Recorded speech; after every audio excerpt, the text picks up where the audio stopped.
Welcome to Building the Future. I'm your host, Kevin Horick. You can check out new episodes of the show every Tuesday and Thursday at 2 p.m. If you missed an episode or want to get more information about the show, please visit buildingthefutureshow.com.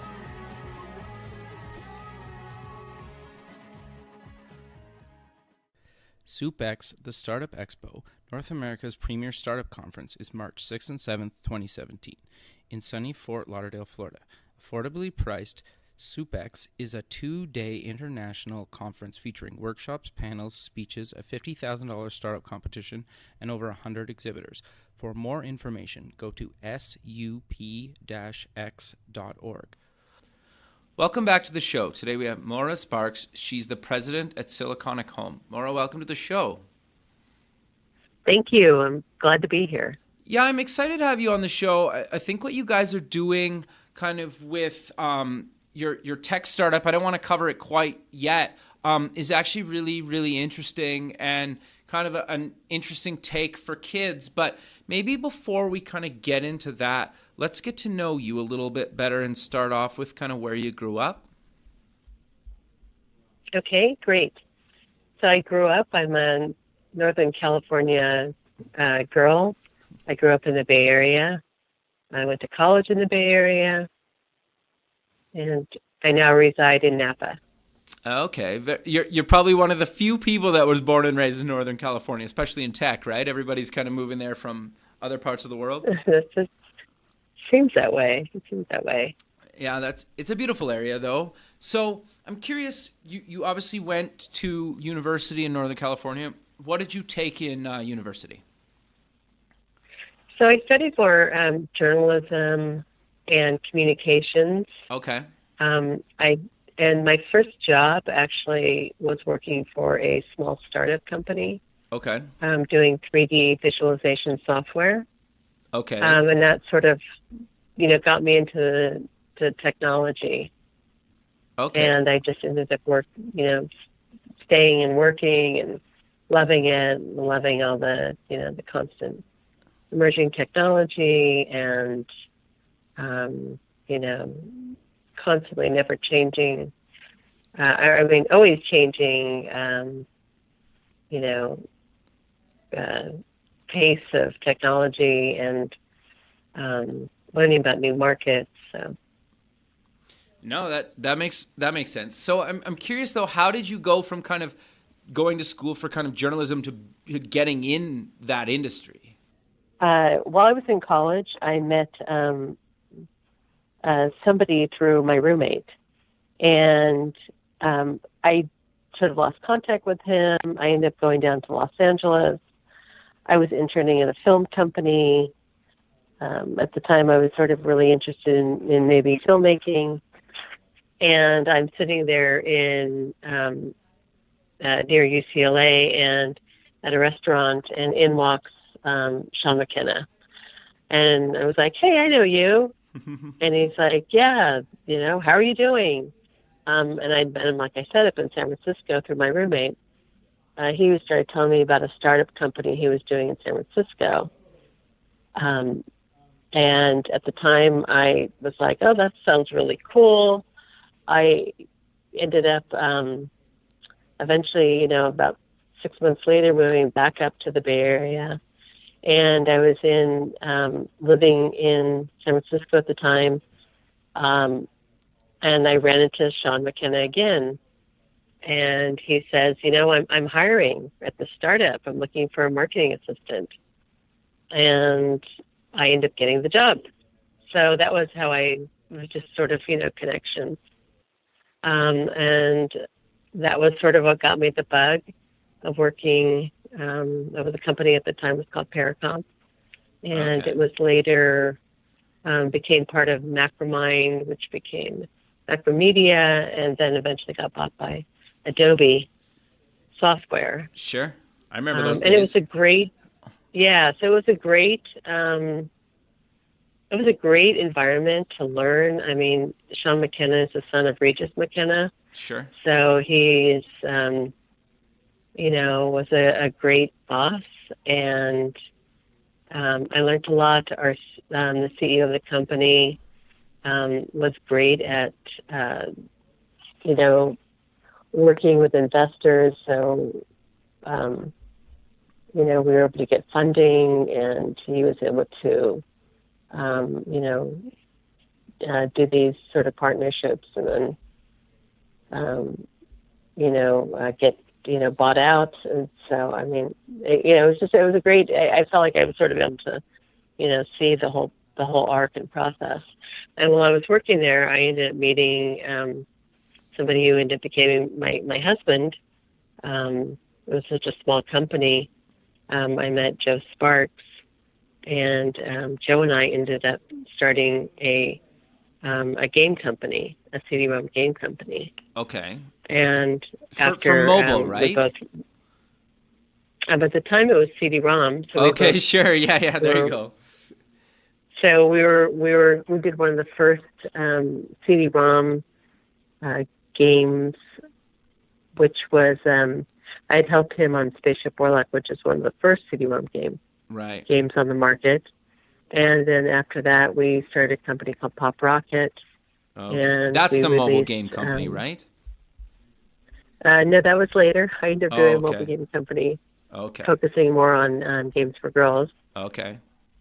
So when we were at Pop Rocket, we ended up, that was another, spent about, 7 years, one building our product, and we sort of built trying to build a world online. We're a little bit early in terms of some of what we were planning, but we had, sort of this award-winning CD-ROM game. And we got some venture funding, and then we did that for quite a number of years. And then I did take some time off after that to have we have 2 sons. Okay. So took a few years off, raising kids when they were young. And then eventually started another company called Kiss App Games, which the focus was, at that point, was mobile games. Okay. So I feel like I have this background where I was at the beginning of all these emerging markets. No, that's interesting. Well, and you kind of grew up and lived and still live in probably the most, if not one of the most innovative places on the planet, right? And so I think, like, when you're on the cutting edge of this stuff and you're kind of around it, I think, and considering you worked at like a company that became Macromedia, like these companies were building products that pretty much anybody that was doing anything digital was using, right? And so that's great. Like, and it's awesome that you were kind of that early on in the evolution of these companies, right? And I think there's a lot of people even coming up today that have never heard of Macromedia, right? And a lot of like when they kind of got bought or merged with Adobe, it was huge news, right? And I think that's awesome that you were kind of there even before they were like Macromedia, right? That to me is kind of fascinating. And like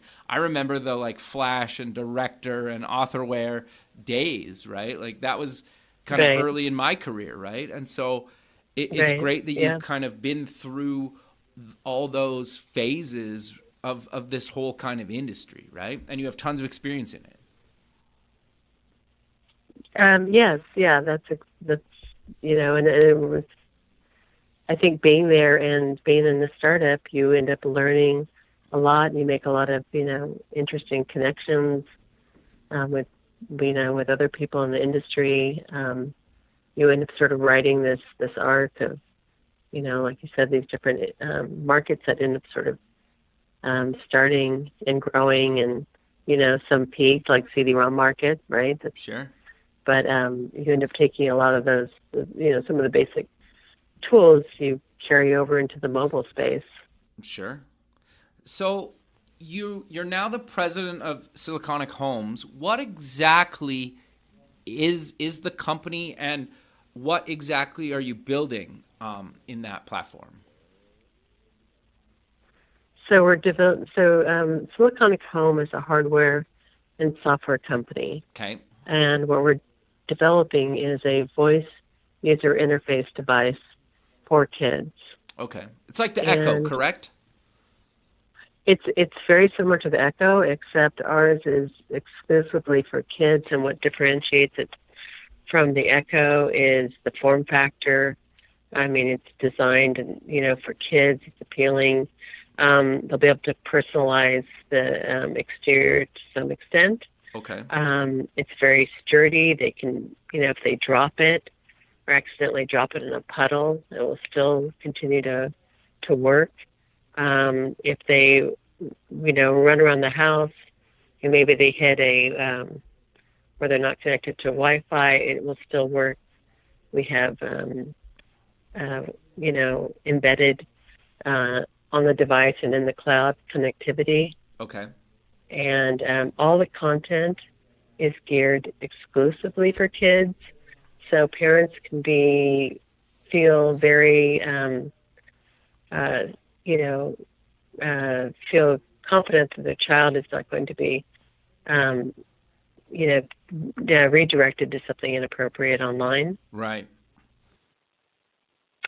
We have a lot of built-in filters, safety filters. Got you. So for people that don't know kind of what the Echo is and kind of what Smarty is and like the whole kind of voice user interface, do you want to maybe kind of explain what that is and kind of what Smarty does for somebody's child? Sure. So a voice user interface is a hardware device without any with a user interface that they can't see. So they'll just be using their voice to be able to connect and to connect to either applications on the device that we've developed, or working with some third-party partners in terms of content.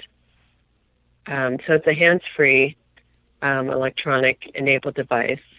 We like to call it an intelligent assistant. Okay. Because Smarty allows the user to access a wealth of information, anything from audio learning of a foreign language to streaming audiobooks. So it's like an ideal study helper, to allowing them to have,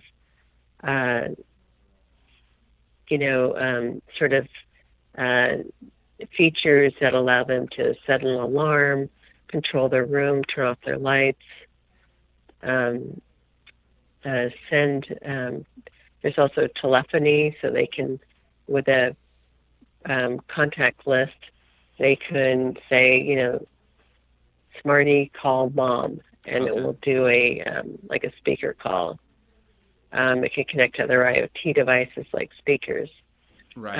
One of the key things kids are going to want to use it for probably is to stream audio. Right. So it has a lot of what we call like entertainment, educational, and then these communication features. Right.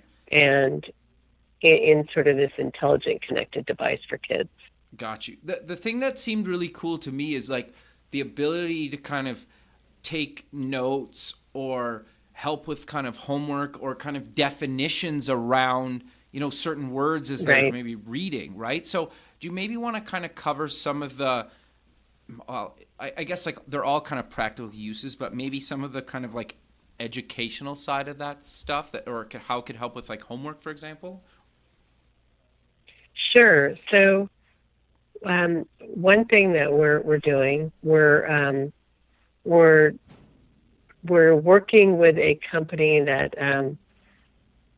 where we have our intention is to bring them under our umbrella. Okay. And they have their own child knowledge base, so like a Q&A. Sure. And that will be a Q&A that will be 100% filtered of content, for the safety aspect. Sure. And so the child can ask it questions. How far away is the sun? Sure. How many weeks of the year? Whatever they end up asking it, Smarty will end up returning that information. And so it becomes like Smarty will become like an ideal, like, study helper Okay, for the yeah. child. No, that's awesome. And I think like I'm assuming so then like I don't know, a kid struggling with say like fractions or something in math, you could potentially help them with specific problems like that if it doesn't do that today. So that, yeah, like math facts are a great, um, you know, it's a great application for Smarty. Spelling words, definitions, Sure. um, and that is definitely, we'll have a lot of those, on our when it's released, and that will be part of the features. Sure. That was actually going to be my next question to you is like when can people get a Smartie? So we have a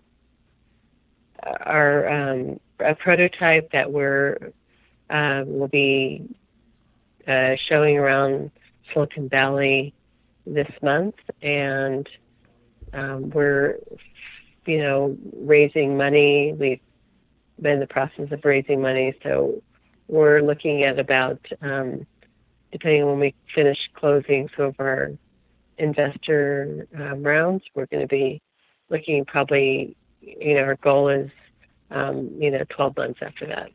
Okay. So you guys are obviously you just mentioned you have a prototype. So did you guys build the prototype yourself? Did you kind of outsource it? Did you go to China? Like how did you guys build the original prototype of Smarty? Sure. So, and also I just wanted to say, Smarty is part of a cloud platform. Okay. So what the consumer will see is the hardware device. Right. And inside that we have the different boards and things like that.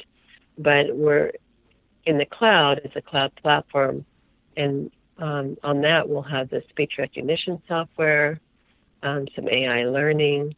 Well, that will have also the educational entertainment content and some of the communication features, the software end. Some of this will also be on the device.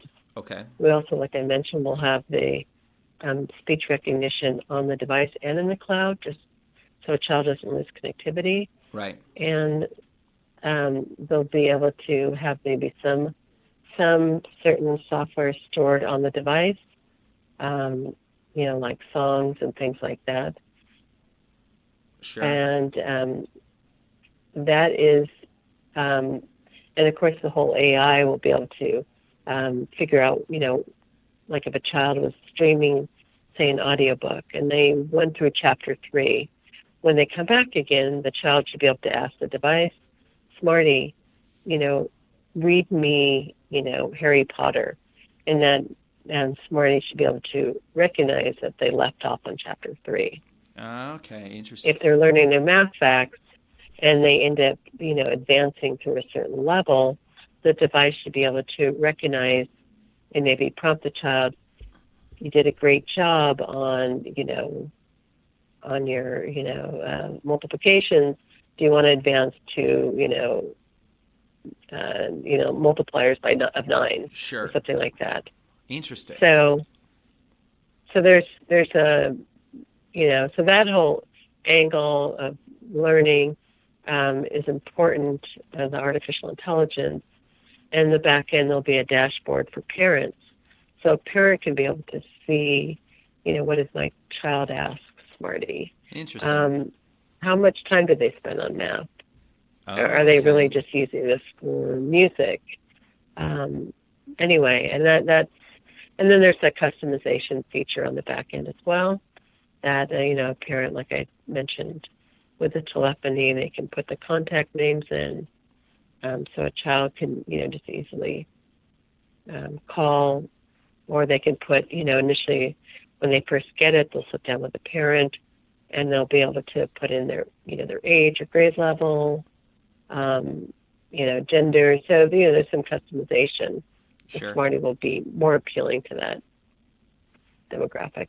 Sure. No, that's awesome. I think like I love stuff like this where it actually adds like real value in kind of the physical world to people, right? And I think It's something like Smarty could almost be like your kid's personal kind of tutor, right? Like in some respects, because Hmm. they can teach them some things. If it reads to them, like obviously that helps with their education and whatnot, or just how to sound things out, or give them a definition of something. Like, I love these kind of educational devices, especially that are kind of like smart, right, and connected to the internet. And that will constantly be kind of updated in the background, right? And I would assume that it Right. just updates, through Wi-Fi and whatnot, and then through a parent device that they can connect and control it. But are you going to also build an app for kids that they can use on kind of their tablet or device, that they can kind of interact with it, or is it just kind of the parent kind of just controls that and the kid just talks to Smarty? Yeah, I mean, we encourage we encourage the parent and the child to do the back end together. Sure. And so that is not, we don't necessarily, I mean, we talked about other ways that maybe that the child can, and this might be on our roadmap, but for example, if a child is asking a lot of questions about a dinosaur, Okay. then, Smarty could say, you really like dinosaurs. There's a great, uh, digital book, and that way they would take it back to our online portal, and Okay. maybe they can then, work with the book that way. So those are some ideas we're planning, but initially the child would be more interfacing directly with Smarty, and if they're going to the dashboard and or with the parent. Okay. No. But taking it to the website for sort of other, um, like especially in the educational, if they want to be able to, especially with reading, with the visuals and sounding out the word or seeing the letters, things like that. That might be something. Okay. Interesting. And I guess like when you're kind of still maybe like an hour or sorry, like a year out from actually releasing them into the market, you guys have kind of, there's a bunch of ways you could go, right? And I'm assuming once you guys kind of get this out and you have like beta users actually using Smarty, that'll dictate and maybe potentially change the roadmap a bit, right? To some extent, I mean that's the thing. I mean, even if you look at the Amazon Echo, I mean they're constantly Sure. sending, updating new skills and things like that. The device isn't changing, so I guess we're really focused on making, the hardware so a child can keep this for a number of years, but the software can constantly be changing. Sure. Do you know roughly what a Smarty's going to cost, or is it still kind of too early on in the process to kind of even guess? We're looking at a price range around 149 to 199. Okay, which isn't bad. Which is like the Google Home and the Echo and all the other stuff are Yeah, that, if not more, right? So I think it yeah, makes it's in sense. line with the others. Sure. So I'm curious. Is there kind of an age range that your guys are targeting with Smarty? Is it kind of like preteen, teenagers? Doesn't really matter. Yeah, it's definitely like 5 to 10, Okay. and so those are sort of grade school kids, and part of that part of the difficulty is speech recognition Right. for young kids. Kids could have um, they just don't, their voices are constantly changing, whether they're excited or um, whether they can't sit still or they might have, braces on. So these things Yeah. all affect Interesting. a child's voice. Sure. So we're going to be working with, uh, you know, um, speech software that's currently on the market, but we'll be also building our own speech models to, provide what we think is going to be the highest accuracy rate of speech recognition for kids in that age range. Sure. So we have to end up doing some of our Sure. own models in addition to working with, some speech software that's currently on the market. That's interesting. I never even thought of that. You're right. Like, as kids obviously age in that range, like their voice would change a lot. And you're right. Like if they get braces or something, or they're. So are you going to have to get them to kind of potentially update their voice a few times a year, or you're going to try to build software smart enough to recognize the changing in their voice? Yeah, I mean, hopefully the software the speech software keeps improving over time as the child uses the device more and more. Sure. The accuracy level will actually improve and right. and sort of adjust and understand it. No, that's interesting. Them better. Well, and I think too, like, if a kid's using this on a daily basis for like their alarm, or they're getting audiobooks streamed to them, and they're talking to these devices every day, it makes it a lot easier for you guys to kind of watch their voice change kind of on a daily basis and pull that data than, if they're using it once every 6 months, right? And so that's interesting to me. I never really thought of that. It's quite fascinating, actually. Right. So these intelligent systems, there's a lot going on to make it actually, work and be, and especially when you're dealing with kids, you don't want them to be frustrated, and you want the interaction between the device and the child to be sort of seamless and natural. Sure. So I'm curious to know, what other kind of challenges have you guys faced when building this thing that maybe you didn't think of, or that the listener wouldn't necessarily think of? Well, I think we're realizing that children's speech is challenging. Okay. Some kids talk really soft, Sure. and it's hard for maybe a device to pick them up. Like I said, their voice is constantly changing. There's a huge, concern from parents about privacy protection. Right. And so we're looking to, of course, we'll be like COPA compliant. Right. And also the privacy, guaranteeing a child's identity is always safe and anonymous. So any data that Smarty, so Smarty has to, anything the child's saying is going from Smarty to the cloud. Right. But that data has to be anonymous.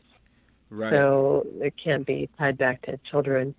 You can't, we can't sell directly to children, and that's not our intent, is to have them upsell to buy things. But, right. So there's a lot of concerns, especially about dealing with kids. And so that's, one of the reasons why we're working with that knowledge-based company is to ensure,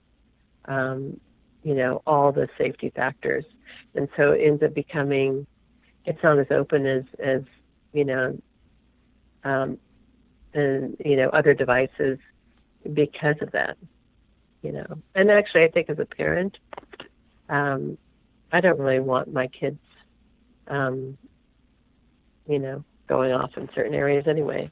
Sure. No, I might want to know if they're asking the device certain things. Yeah, fair. Which will then they'll be able to see that sort of dashboard, that reporting on the dashboard. But I certainly don't want them to. That's one of the concerns with the internet.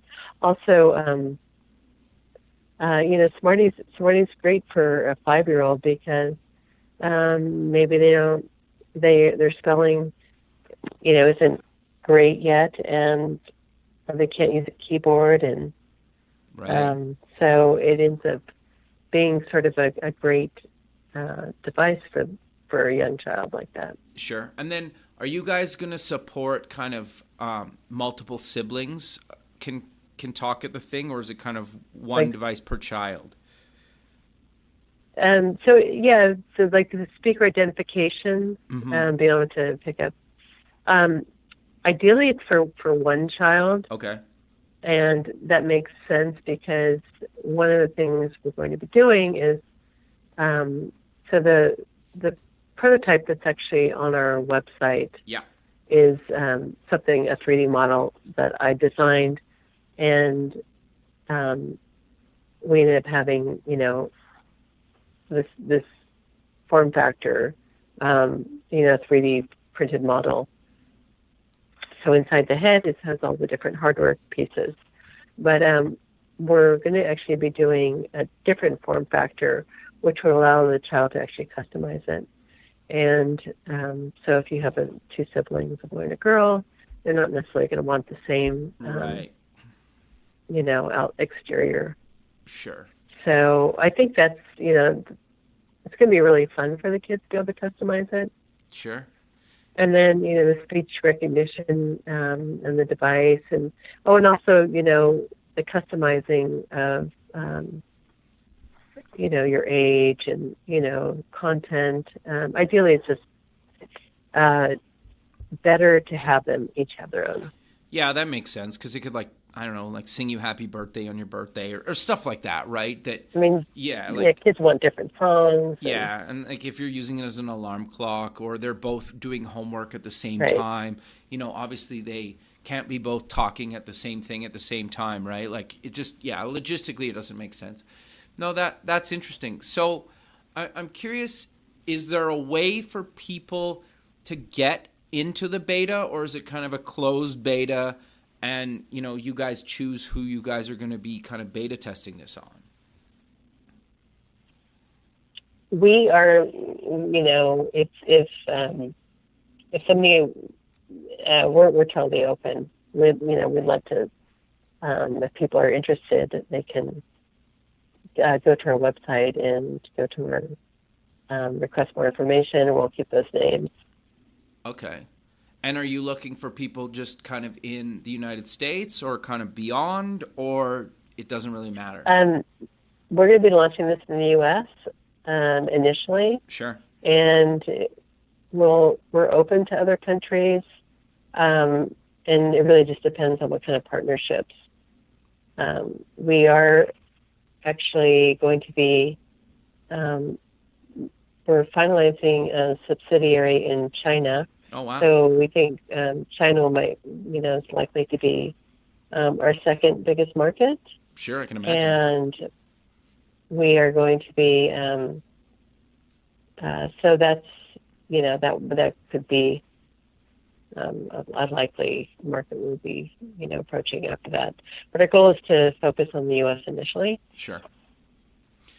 That makes sense. So, I'm assuming that you guys under the Siliconic brand are potentially going to build other devices for kids, after Smarty launches and is doing things. Is that kind of the plan, or is that too far down the future to kind of even think about or talk about yet? We do have some other products on our roadmap. Some of them actually are products that sort of work, nicely with Smarty. Okay. Other hardware products, and that's definitely something. Okay. That we have. I'm also curious, are you going to at some point have a developer kit where other developers could add functionality to their Smarty for their child, or is that not really in the roadmap? It's what we're probably going to do is, in fact, we are already integrating with a couple of third-party partners. We have, for example, we're working with one company called Hutch AI, and they have storytelling for kids. Okay. And so our prototype actually is working with their stories, and we're able to, tell me a happy story, and it will stream some of the stories that they actually are have, which is great because then they're constantly updating these stories. Right. Okay. So the material is actually, always fresh and interesting and growing. And so our goal is to have other sort of third parties like that. Got you. Okay. And then obviously you vet them to make sure that they're appropriate for kids and whatnot. Yeah, that makes sense. Right. Yeah. And so we'll have just so in some ways it will be, handpicked by us. Sure. So what's the battery life of Smarty? Like, is he constantly plugged in? Can you kind of like undock him and just like move him around and he'll get, a day or whatever? Right.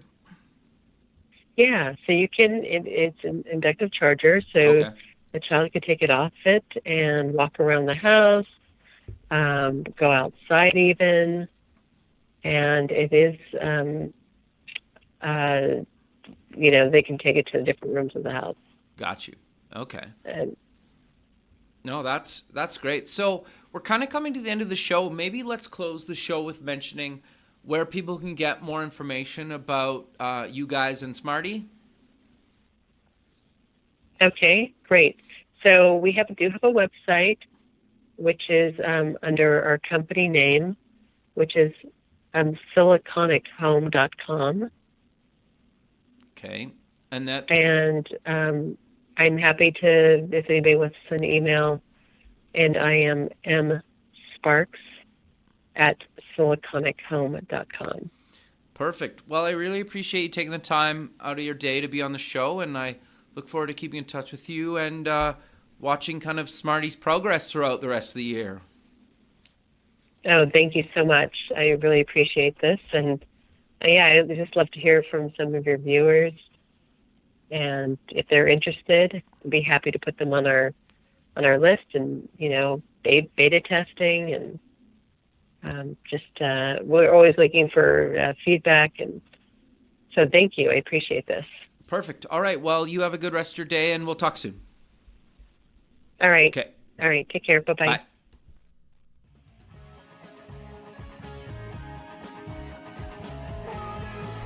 Thanks for listening. The music for the show is done by Electric Mantra. You can check them out at electricmantra.com and keep building the future.